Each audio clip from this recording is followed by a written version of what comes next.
කොහොමද ඔයාලට? ඉතින් අද ඕගොල්ලෝ එකතු වෙලා ඉන්නේ වෙන්ද වගේම අපිත් එක්ක තින්කින් පොඩ්ඩක්. අපි ඉතින් අද කතා කරන්න යන්නේ ඕගොල්ලොත් එක්ක මේ අද රටේ දැන් ප්‍රබල කතාව මත්ද්‍රව්‍ය තමයි ප්‍රබල කතාව. රටේ ප්‍රබල මාතෘකාව විදියට සලකන්නේ මත්ද්‍රව්‍ය. දැන් මේ මත්ද්‍රව්‍ය ඇත්තටම මේ හරිම මේ පිළිකාවක් පිළිලයක් වෙලා තියෙන්නේ. දැන් මම දන්නේ දැන් ඕගොල්ලෝ මේ වීඩියෝ බලන ඕගොල්ලෝ කමෙන්ට් එකක් දාන්න. ඒකට අදහස් යෝජනා ඕගොල්ලෝ තමයි සාකච්ඡා කරන්න ඕන. අපි මේක එකතු වෙලා තමයි වැඩේ කරන්න ඕන.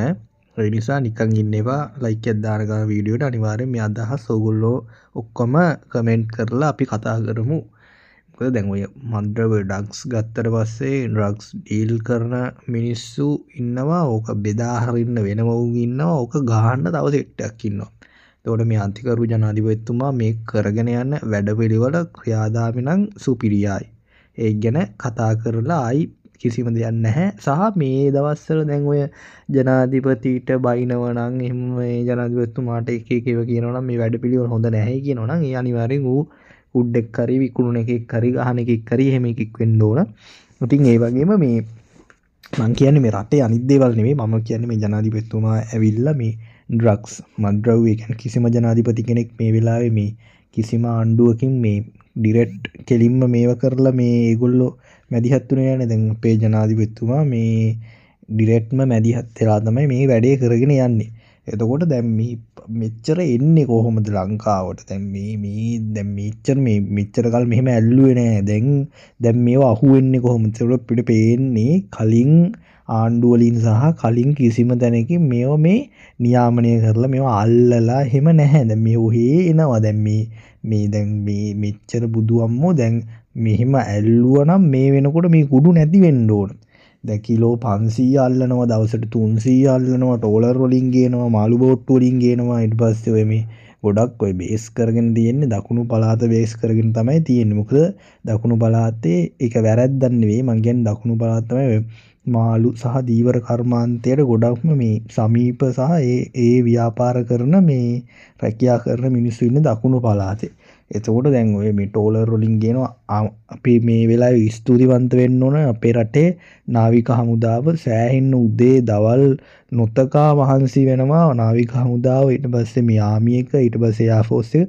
ඔය හමුදා තුනටම අපි මේ වෙලාවේ ස්තුතිවන්ත වෙන්න ඕන වගේම අපි ගරු කරගේම මේ තව නිල නිවේදනයක් තියලා තියෙනවා. මම දැක්ක මේ පහුගිය දවස්වල ජනාධිපතිතුමා කියලා තිබ්බ මේ විකුණන කට්ටිය ඉන්නවනම් මේකෙන් අයින් වෙන්න, බොන කට්ටිය ඉන්නවනම් මේ පුනරුත්ථාපනය වෙන්න බාර වෙන්න කියලා එහෙම කතාවක් කියලා තිබ්බා. ඉතින් මේ මම දැකලා නෑ මේ කිසිම ආණ්ඩුවක ජනාධිපතිවරයෙක් එහෙම කතාවක් කියලා තියෙනවා. සහ මේ ඇත්තටම මේ මිනිස්සයා මේ කලින් කිව්වා මේ මම මේක නවත්තනවා, මම මේකට ඉන්වෝල්ව් වෙනවා, මැදිහත් වෙනවා කියලා රැස්වීම් වල කිව්ව කාලේ දැන් ඇත්තම කතාව කියනවනේ මේ අපිටත් ඕක විහිළු වගේ වුණා. හරිද? ඊයයි කොහොමද කුරු නවත්තන්නේ වගේ සිද්ධියක් අපේත් ඔළුවට ගියා. ඉතින් දැන් නම් අපිට ඇත්ත වශයෙන්ම කියනවනම් මේ වැඩපිළිවෙල තීරලා තියෙනවා. ගොඩාක් ලංකාවේ මිනිස්සුන්ට ওই වැඩපිළිවෙල දැන් තේරුම් ගිහිල්ලා තියෙන්නේ. එතකොට මේ ඇත්තටම මේක මේ නවත්තන ක්‍රමවේදය ඉතාමත් හොඳයි. කන්සෙප්ට් එක ඉතාමත් හොඳයි.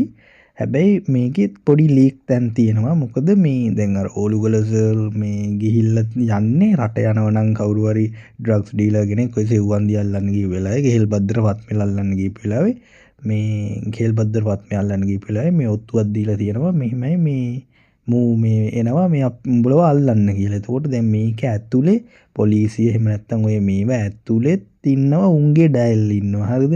ඒ කියන්නේ රජයෙන් පඩි ගන්න ගමන් අරුන්ට මේ රට වනසන්න උදව් කරන කට්ටිය.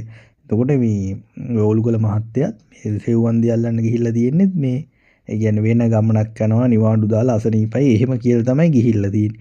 එතකොට දැන් බලන්න අපේ රට හදන්න දෙන්නේ නැත්තෙත් අපේ රටේම ඉන්න මේ ආරක්ෂක නිලධාරීන්. ඒ අතර රත්තරන් මිනිස්සුත් ඉන්නවා. මම දැන් මේ දවස් ටිකේම නිවුස් වලට ටීවී වල අර හැම තැනම කතා වුණේ මේ රත්තරන් මිනිස්සු ඉන්නවා නැත්තේ නැහැ.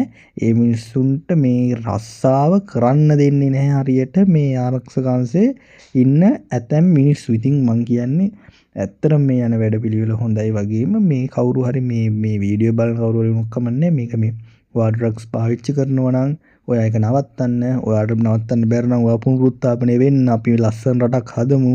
ලස්සනට අපි ජීවත් වෙමු. අපේ ළමයින්ට ඊට පස්සේ අනිත් කට්ටියට ලස්සනම ලංකාවක් හදමු. මේක දියුණු කරමු. ඔයා ගෙන්නවන විකුණන කෙනෙක් නම් ඔය ඇත්තටම මේක අතාරින්න. හම්බ කරන්න පුළුවන්. මං කියන්නේ ලංකාවේ ලාභ අධිකම බිස්නස් තියෙනවා. ඒව කරන්න මේව කරන්න එපා.